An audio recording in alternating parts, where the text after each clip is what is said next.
पुणे के पास में एक गांव है, उसका नाम है पुरंदरपुर। क्या नाम है? वहां पर एक व्यक्ति रहते थे, उनका नाम था पुरंदर। थे तो वो ब्राह्मण, लेकिन अपने स्वभाव से, अपने कर्म से बिल्कुल दूषित। किसी भी प्रकार से ब्राह्मणत्व उनके अंदर दिखाई नहीं देता था। लेकिन उनकी पत्नी थी सरस्वती बाई। सब लोग इधर देखना, ऊपर वाले भी, बीच वाले भी, नीचे वाले भी। भूवस्व ये भू है तो बीच वाले भुव, ऊपर वाले स्वर्ग। हम पता नहीं कहां वैकुंठ ये वैकुंठ है। हाँ, वैकुंठ ही तो है। व्यासपीठ वैकुंठ है, क्योंकि तीनों को देख रही है। भू को भी देख रही है, भुवः को भी देख रही है, स्वर्ग को भी देख रही है। बहुत ध्यान से सुनिएगा, बड़ी प्यारी कथा है, मुझे बहुत प्रिय लगती है। और अब तो ये विराजमान है मंच पर, तो इन्हीं का ही प्रसंग चलने वाला है। श्री ज्ञानेश्वर महाराज, ज्ञानेश्वर माउली, जिनको महाराष्ट्र में सब लोग मां कहते हैं, यही मां है।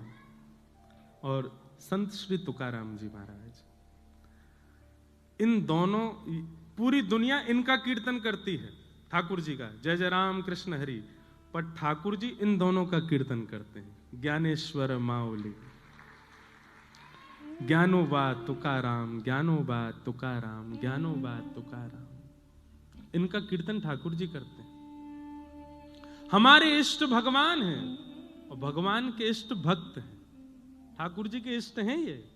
ठाकुर जी भक्तों को अपना इष्ट मानते हैं। अनुब्रजाम में हम नित्यम पूये ये तन्य रेणु भी। कितना सुंदर भाव कहते हैं ठाकुर जी कि मैं अपने भक्तों के पीछे कैसे चलता हूं, जैसे गैया के पीछे बछड़ा चलता है, उसकी रज में सना हुआ, उसके रज में लिपा हुआ, ऐसे मैं अपने भक्तों के पीछे पीछे चलता हूं। ज्ञानोबा तुकाराम। भक्ति काल के सबसे पहले भक्त भारत के श्री ज्ञानेश्वर माउली, और भक्ति शतक के एक प्रकार से विश्राम श्रेणी में भक्त जो हुए, उनमें श्री तुकाराम जी। तो संपूर्ण भक्त इनके बीच में आ जाते हैं, इसलिए ठाकुर जी इन दोनों का कीर्तन करते हैं, ज्ञानोबा तुकाराम। तो इन्हीं बीच में एक भक्त हुए, उनका नाम था पुरंदर। पर वो भक्त नहीं थे, महासंसारी व्यक्ति। बहुत ध्यान से सुनना है। पुणे के पास में व्यापार करते थे, दुकान थी उनकी। उनकी पत्नी का नाम था सरस्वती बाई। क्या नाम था? कंजूस एक नंबर के थे। मैं कभी कभी कथा में एक बात कहता हूं कि व्यक्ति यदि संसारी है और घोर संसारी है, तो भी कभी कभी ठाकुर जी की कृपा उस पर हो जाती है। ये बिचले जो होते हैं ना, भक्त भी हैं संसारी भी हैं, उन पर ठाकुर जी कई बार दृष्टि कम करते हैं। या तो पूर्ण रूपेण भक्त हो या पूर्ण रूपेण संसारी हो। संसार प्रिय लगता है तो पूरे पूरे संसार के हो जाओ, ठाकुर जी प्रिय लगते हैं तो पूरे पूरे ठाकुर जी के हो जाओ। तो पुरंदर जी जो थे, ये पूरे पूरे संसारी थे, लेकिन इनकी पत्नी परम भक्त सरस्वती बाई। भगवान ने मन में विचार किया, न दान करता है, न पुण्य करता है, न किसी भी प्रकार की कोई सेवा करता है, बस ये पूरे दिन व्यापार करता है, धन कमाने में इसकी रुचि है, इस पर मुझको कृपा करनी है। न जाने कौन से गुण पर दया निधि रीझ जाते हैं, कौन से भाव पर रीझ जाए, क्या पता ठाकुर जी का। अच्छा, एक बात और मैं स्पष्ट कर दूं, महासंसारी तो है, महासंसारी है, लेकिन वैष्णव अपराध से बचा हुआ है, तो ठाकुर जी कृपा होगी। लेकिन महासंसारी है और वैष्णव अपराध भी करता है, तो ठाकुर जी कृपा नहीं होगी। ठीक है, संसार के विषय भोग विलास आदि सब में संलिप्त है, लेकिन अभी तक वैष्णव अपराध नहीं बना है उससे, तो हो सकता है कि ठाकुर जी की उस पर कृपा हो जाए। बंधुओं, भक्तों को किसी से नहीं डरना चाहिए सिवाय एक के, वैष्णव अपराध। कभी किसी भक्त का अपराध ना हो जाए, किसी वैष्णव का अपराध ना हो जाए, किसी भगवत स्वरूप वाले का आपसे अपराध ना बन जाए, बस इससे डरिएगा और कुछ नहीं। हम तो हमेशा कथा में कहे, ठाकुर जी की भोग में कोई कटौती हो जाए चलेगा, ठाकुर जी के श्रृंगार में दिक्कत हो जाए चलेगा, ठाकुर जी की सेवा में दिक्कत हो चलेगा, पर ठाकुर जी का नाम गाने वाले किसी की सेवा में कभी कोई अपराध मत करिएगा, वो अपराध है, उससे ठाकुर जी क्षमा नहीं करते। तो पुरंदर दास जी जो थे, इनसे वैष्णव अपराध नहीं हुआ था अभी तक, लेकिन ये महासंसारी थे। एक बार ठाकुर जी के मन में आया कि मुझे इन पर कृपा करनी है, और किस लिए कृपा करनी है, क्योंकि पत्नी परम भक्ता है।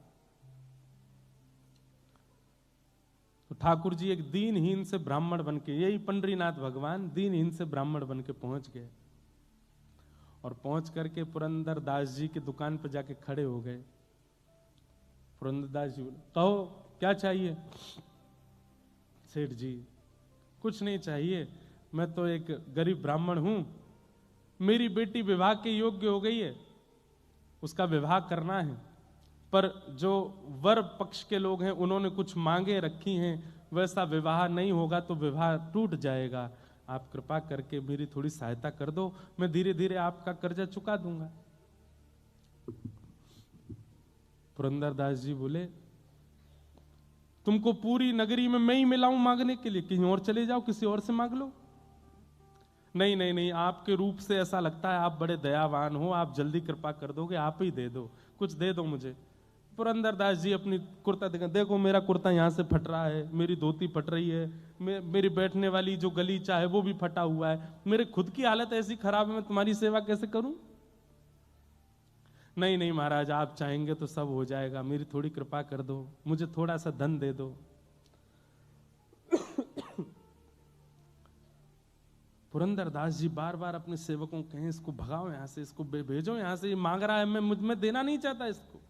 सब लोग इधर देखिएगा, ध्यान से सुनिएगा। लेकिन ठाकुर जी हट कर लें तो कौन समझा सके?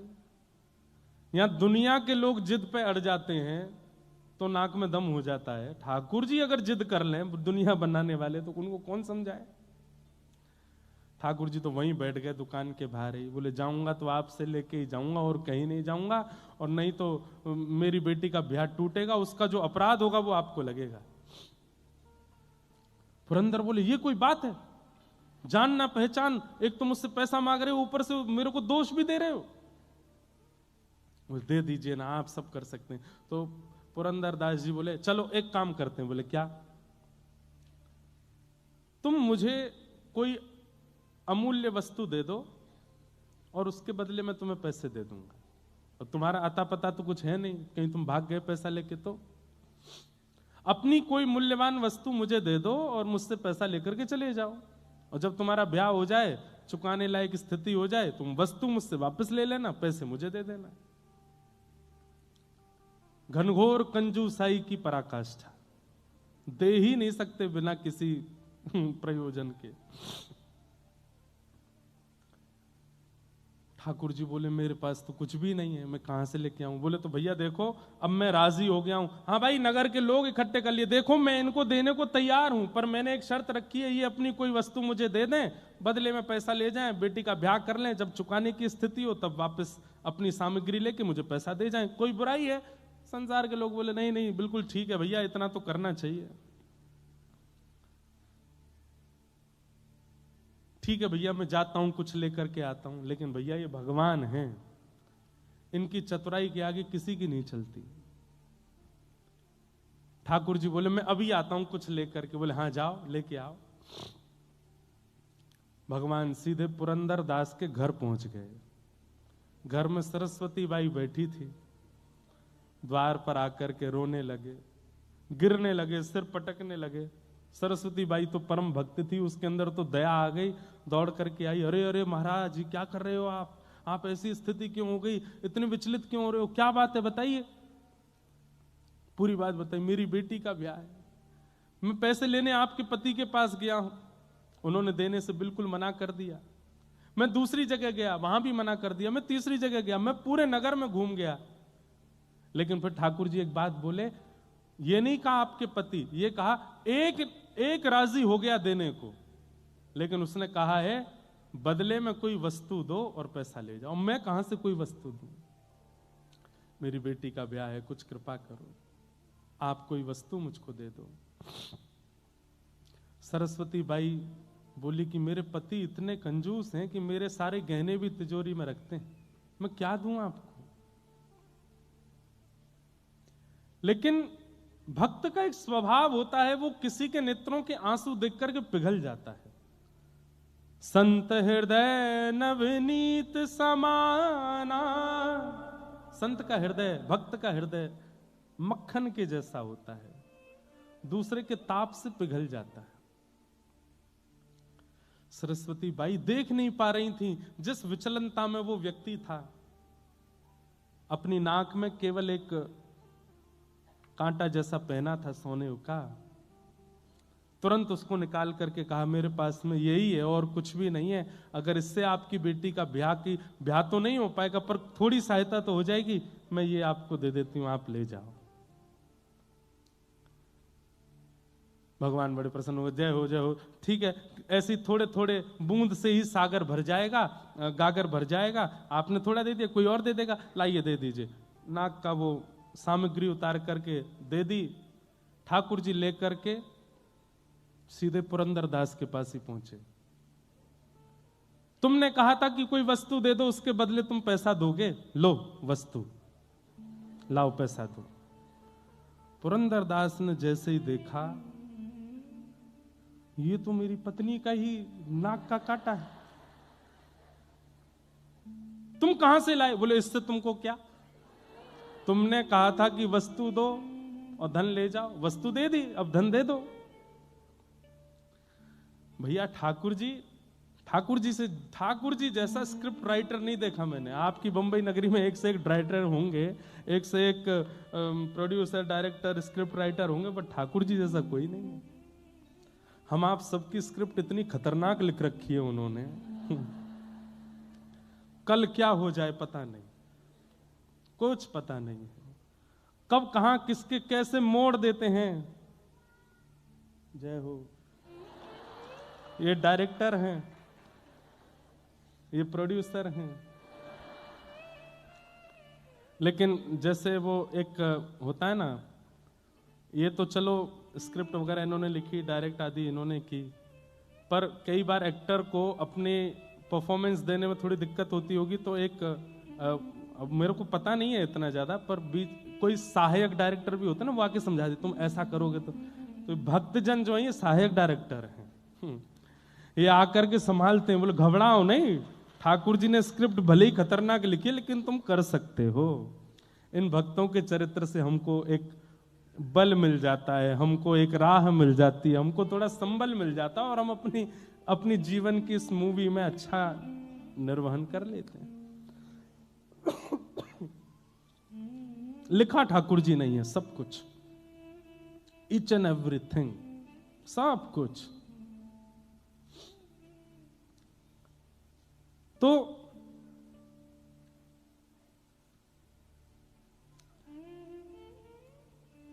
ठाकुर जी पहुंच गए, वो नाक की बाली दे दी, नाक का कांटा दे दिया, बोले लो वस्तु लो, पैसा दो।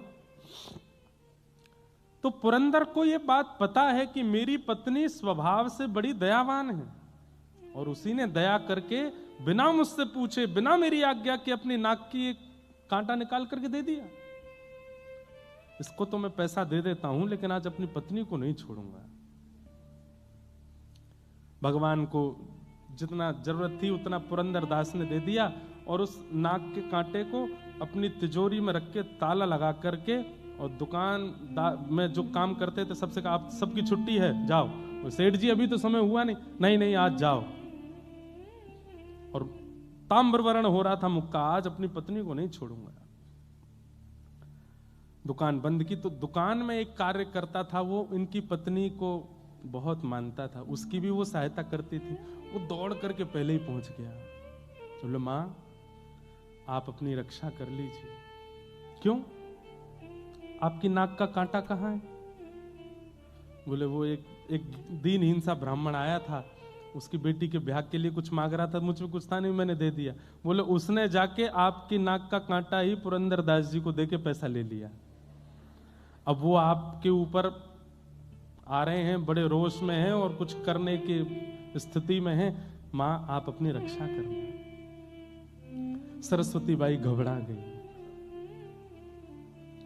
घर में चित्र लगा था श्री पंडरीनाथ भगवान का, चरणों में प्रणाम किया। मैंने कुछ अपराध नहीं किया, केवल वैष्णव भक्ति की सेवा की, और उसके फल में अगर पतिदेव मारने के लिए आ रहे हैं तो मैं अपने पति को रोष युक्त नहीं देख सकती। मैं पतिव्रता नारी हूं, मैं अपने पति को सदा प्रसन्न मुद्रा में देखना चाहती हूं, मैं अपने पति को सदा आनंद मुद्रा में देखना चाहती हूं। वो उठा करके मुझ पर कुछ प्रहार करें, ये उनका राक्षस स्वरूप मैं देख नहीं पाऊंगी, मुझसे देखा नहीं जाएगा।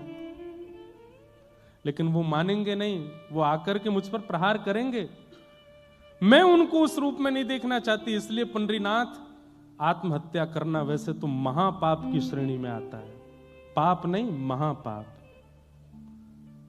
2000 वर्ष के लिए नरक योनि और कितने हजार वर्षों के लिए प्रेत योनि प्राप्त होती है उसको, जो इस प्रकार से आत्महत्या करे। आत्महत्या करना वैसे तो महापाप है, पर मैं अपने पति को इतने रोष में नहीं देख सकती, इसलिए मैं आत्महत्या कर रही हूं। और विष लेकर के अपने मुख की ओर जैसे ही लेने लगी, नेत्रों से आंसू, सामने पंडरीनाथ भगवान का चित्र है और बार बार कह रही है, पंडरीनाथ मुझे क्षमा कर देना, मुझसे अपराध, मैंने अपराध नहीं किया, लेकिन मैं अपने पति को ऐसे नहीं देख सकती। जैसे ही विषपान करने लगी, इतनी खन्न से आवाज हुई, ऊपर से ठाकुर जी के चित्रपट के पास से ही वो नाक का कांटा आकर के कटोरी में गिरा, और जैसे ही वो कांटा कटोरी में आकर के गिरा, इतने में ही पति का आना हुआ। पति ने आकर के किवाड़ बंद करी, ढूंढने लगा कोई सामग्री मिले मुझे, और कुछ हाथ में लेकर के खड़ा हो गया सामने। ए सरस्वती बाई जी, तेरे नाक का कांटा कहां है, जल्दी दिखा मुझे। उसने तुरंत कटोरी में जो विष था उसमें हाथ डाल करके निकाला और दिखा दिया। बोले ये है। पुरंदरदास बोले इधर दिखा। देख करके देखा तो वही कांटा था। बोले असंभव, ये हो ही नहीं सकता, ये तो मैं अपनी तिजोरी में रख करके ताला लगा करके आया हूं, तेरे पास कैसे आ गया। रुक, यहीं रुक, मैं अभी आता हूं। दौड़ करके अपनी दुकान पर फिर से गए, दुकान खोल करके तिजोरी खोल करके देखा तो कांटा वहां नहीं था। लौट करके आए, ये कैसा जादू सीख के आई है तू, वो कांटा मेरे पास मैंने बंद करके रखा, तेरे पास दोबारा कैसे आया, और ये सब व्यवस्था कैसे बनी, मुझे जल्दी बता। नेत्र भर गए आंसुओं से और चरण पकड़ करके बोली, सब पंडरीनाथ की कृपा है। एक विरक्त एक परम ब्राह्मण मेरे द्वार पर आके रोने लगा, मैंने उसको दिया, मुझे पता चला कि उसने वो कांटा जाके आपको दिया और आप रोष में मुझे मारने आ रहे हैं। मैं आपको उस रूप में नहीं देखना चाहती थी, इसलिए विषपान कर रही थी, पंडरीनाथ के सामने रो रही थी कि हे पंडरीनाथ, मैं अपने पति को ऐसे नहीं देख सकती, मैं आत्महत्या कर रही हूं। उसी समय पता नहीं कहां से ये कटोरी में गिर गया। मुझे तो ऐसा लगता है वो ब्राह्मण कोई और नहीं थे, वो साक्षात पंडरीनाथ ही थे। मुझे और आपको अपने चरणों में लगाने के लिए, स्वीकार करने के लिए, अंगीकार करने के लिए ये पूरी लीला की थी। पुरंदरदास के नेत्र बंद हो गए और वो छवि दिखने लगी, कैसे मेरी दुकान पर आकर के बार बार कह रहे थे कि धन दे दो, मेरी बेटी का ब्याह है उसके लिए थोड़ी सेवा कर दो। वो स्वरूप बार बार दिखे, और जो वृद्ध ब्राह्मण का स्वरूप था वो नेत्रों में अब वृद्ध ब्राह्मण नहीं दिख रहा है, सांवरे सलोने ठाकुर जी ही दिख रहे हैं कि वही द्वार पर खड़े थे, वही मांग रहे थे, वही बार बार जिद कर रहे थे। पुरंदरदास रोने लगा, पत्नी का हाथ पकड़ा, देवी अभी चलो। बोले कहां? बोले पंढरपुर चलो। उसी समय अपनी पत्नी के साथ घर बार सब छोड़ करके पंढरपुर चले गए, और ईंट पर खड़े हुए अपनी भुजा पर हाथ रख करके श्री पंडरीनाथ भगवान के सामने जाकर के पुरंदरदास ने अपने जीवन का शेष समय ठाकुर जी को अर्पित कर दिया। ठाकुर जी के जीवन को अर्पित हो गए। कान पकड़ के क्षमा मांगी, नाथ मुझे क्षमा कर दो, मैंने अपराध किया। और पुरंदरदास जी का फिर नियम हो गया, हर दिन जाते और ठाकुर जी से केवल क्षमा मांग करके ये कहते, मुझे दंड दीजिए, मुझे दंड दीजिए। जितना मेरी दृष्टि में मुझे समझ में आया, अधिक भी हो सकते हैं। भगवान से पीड़ा दो लोगों ने मांगी है, या तो द्वापर युग में कुंती ने मांगी है, या कलयुग में पुरंदरदास ने मांगी है। ठाकुर जी से पीड़ा मांगी। वहां कुंती भगवान से कहती है कि नाथ मेरे जीवन में पीड़ा दे दीजिए, दुख दे दीजिए, दारिद्र्य दे दीजिए, कष्ट दे दीजिए। और यहां पुरंदरदास नित्य पंडरीनाथ भगवान से कहते हैं कि मुझे कष्ट दे दीजिए, दुख दे दीजिए। क्यों? क्योंकि मैंने आपके रूप को नहीं पहचाना, आपके स्वरूप को नहीं जाना। नित्य ठाकुर जी से प्रार्थना करते। एक दिन ठाकुर जी प्रसन्न होकर प्रकट हो गए और प्रकट होकर के बोले, ए पुरंदरदास, क्या रोज कहता है कि मुझे कष्ट दे दो, मुझे दंड दे दो। बोले, प्रभु जब तक दंड नहीं दोगे मेरे हृदय को शांति नहीं मिलेगी। बंधुओं, ये भी एक वैष्णव का स्वरूप है। बहुत ध्यान से सुनिएगा। गलती करने के बाद अपने अपराध का बोध तो सबको हो जाता है, पर अपराध बोध में ठाकुर जी से प्रार्थना करना कि इस अपराध का थोड़ा दंड मुझे दीजिए, ये वैष्णव ही कर सकता है। संसारी व्यक्ति तो भागेगा, मैंने कुछ नहीं किया, और किया तो क्या, मैंने स्वीकार कर लिया, अब मुझे दंड नहीं मिलना चाहिए, अब मुझे पीड़ा नहीं मिलनी चाहिए। पर वैष्णव तो उसके प्रति दंड मांगता है कि मुझे दंड दीजिए। हमारे वृंदावन की भोरी सखी गाती हैं, ऐसो दुख दीजो ही अमार, ऐसो दुख दीजो ही, बिन पद कंज छटा दृग देखे, बिन पद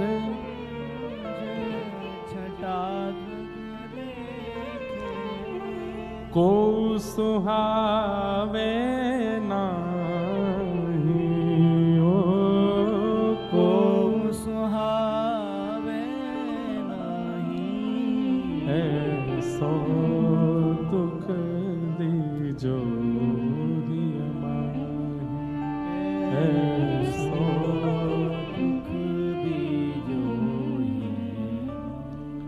बस्ती छोड़ एकांत बिठाओ, बस्ती छोड़ एकांत बिठाओ, बस्ती छोड़ एकांत बिठाओ, बस्ती छोड़ एकांत बिठाओ, बातन सो घबराही हो, बातन सो घबराही, भोरी ऐसे दुख बिन प्यारी, भोरी ऐसी दुख बिन प्यारी, जीवन व्यर्थ गवाही, ऐसो दुख दीजो ही अमाही, ऐसो दुख दीजो ही अमाही। वैष्णव यदि कभी कुछ कर देता है ना, उसे शांति नहीं मिलती तब तक जब तक वो ठाकुर जी से प्रार्थना ना कर ले कि मुझे दंड दीजिए नाथ, मुझसे गलती हुई है, मुझसे अपराध हुआ है। वो ठाकुर जी से दंड की याचना करता है। देना ना देना ये उनके हाथ में, लेकिन वो याचना करेगा, मुझसे ये गलती हुई नाथ, इसका मुझे प्रायश्चित नहीं करना, इसका मुझे अपराध बोध हुआ है, पर मुझे तब तक शांति नहीं मिलेगी जब तक आप इसका मुझे सूक्ष्म दंड नहीं देंगे। वो दंड की याचना स्वयं करता है ठाकुर जी से। पुरंदरदास जी कहने लगे, नाथ मेरे द्वार पर आकर के आप मांग रहे थे और मैंने शाम तक बिठा करके आपको रखा, दंड तो मुझे मिलेगा, तब तक मुझे शांति नहीं मिलेगी, दंड दीजिए। तो ठाकुर जी बोले, ठीक है हम एक दंड देते हैं। क्या? भारतवर्ष में जितने भी तीर्थ हैं और जितने भी मेरे मंदिर हैं, सबका पत्नी सहित दर्शन करके आओ, यही दंड है तुम्हारे लिए, जाओ। पुरंदरदास बोला ये दंड है, ये दंड है, ये तो मेरे लिए आशीर्वाद है, ये तो मेरे लिए और सुख की स्थिति है, दंड दीजिए। तो ठाकुर रुक्मणी जी बोली तो फिर एक काम करो। बोले क्या? जिस जिस तीर्थ में जाओगे वहां की मातृभाषा, वहां की जो लोक भाषा है, उस भाषा में एक पद गा करके वहां के ठाकुर जी को रिझाओ, ये दंड है। चलो, हाँ इसमें थोड़ा परिश्रम है, मैं महाराष्ट्र का हूं, मुझे मराठी आती है। अब मैं दक्षिण जाऊंगा, आंध्र प्रदेश जाऊंगा, केरला जाऊंगा, वहां जाऊंगा, वहां की भाषा में वहां का कीर्तन बनाना मेरे लिए कठिन होगा, ये दंड उचित है। और ये दंड पंडरीनाथ भगवान ने, इसको कहते हैं उत्सव दंड। उत्सव भी हो रहा था, दंड भी हो रहा था। अपनी पत्नी के साथ भारत के एक एक तीर्थ में गए और वहां की भाषा में जाकर के पुरंदरदास जी ने कीर्तन गाया, ठाकुर जी को रिझाया। ऐसे हमारे श्री पंडरीनाथ हैं। ये किसको कैसे, कहां से, किस भाव से स्वीकार कर लेते हैं भगवान जाने। और इनका दंड भी ऐसा होता है जैसे किसी को रुई के डंडा से मारा हो। कितने डंडे पड़े? 100 डंडे पड़े, पर डंडा रुई का था। ऐसे तो ये दंड देते हैं। इसलिए भैया इनके सन्मुख हो जाओ, संसार से ज्यादा मतलब रखो नहीं।